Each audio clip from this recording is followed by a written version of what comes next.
There was a man. He lived in the 1920s, 1930s. His name was Eddy. Eddy was a super empowered attorney. And he was so good that he was hired by the Chicago Mafia, which was led in those days by someone named Al Capone. He was such a good lawyer. He knew the law so good, and he had so many connections, and he could manipulate things in such ways that no matter what charges they had on Al Capone or his people, they couldn't put any of them in jail. They couldn't convict him of anything. And because he was such a good lawyer, he was so valuable that the Mafia gave him enormous amounts of money. He had private airplanes. He had practically an entire city block of property with a beautiful mansion, the best of cars, the best of everything. And his son, he could do anything he wanted.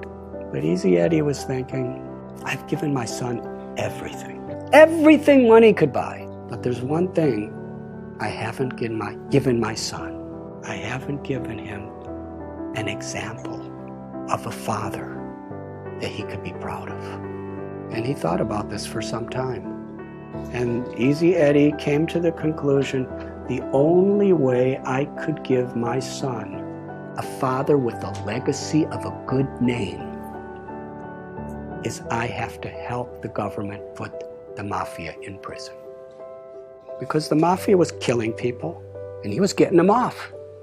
Getting people addicted to drugs and alcohol, and he was getting them off.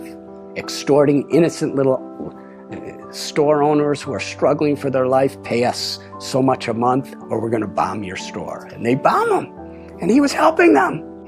He helped the FBI. He testified. And many of the biggest people in the Mafia were put in prison. He knew full well that he would be killed for doing this. And one day he was riding in his car and another car came by and several people with machine guns filled his body with bullets, and he laid on the street dead. He paid a very high price to give his son a father who he could be proud of. That's a high price, but for him it was worth it. Now I'm going to tell you another story. There was a man. He was in the United States Air Force during World War II. And he was on a battleship called the USS Lexington. And he took off from his ship with a squadron of other airplanes, maybe 6 or 7, to go fight against the Japanese. As they were flying in the sky, this person realized that someone on the ship forgot to put fuel in his tank. So he radioed to the leader of his formation and said, I have to go back. He said, well, we can't. You go back. We have to keep going.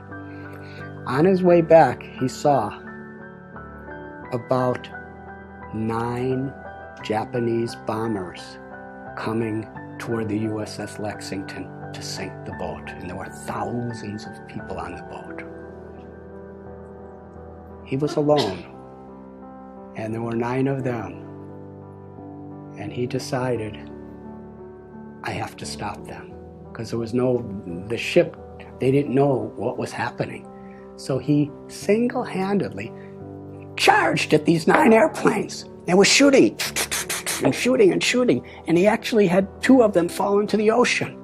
And then he ran out of bullets, and they were shooting at him and attacking him, and he was so enthusiastic and so fearless that he was flying at these different planes that were shooting at him, and he was knocking off their wings. And finally, after 5 of the 9 sank, the other 4 thought, this man is completely crazy, let's get out of here. And they all flew away. And he came back, his plane was all beaten up, and the people of the USS Lexington actually saw what was happening. But they weren't prepared. He was the first person in the U.S. Air Force in World War II to get the U.S. Congressional Medal of Honor, the highest award there is. His name was Butch O'Hare. And the airport in Chicago, O'Hare Airport, is named after him.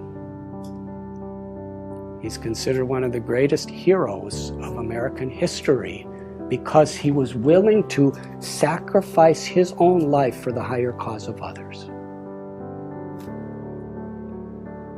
What makes this story so interesting is Butch O'Hare was the son of Easy Eddy.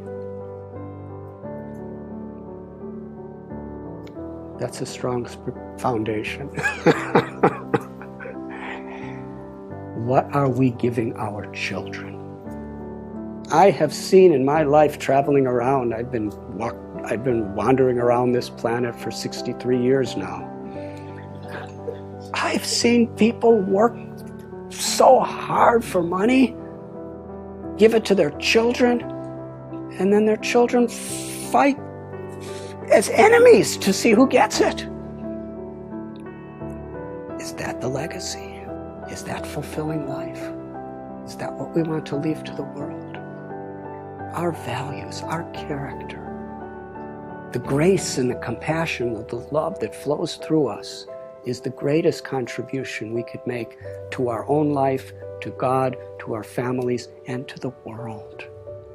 And when we have those values, and we work and we build that foundation through good company and good practices and good decisions, then we could have a wonderful, fulfilling, meaningful life beyond birth, beyond death.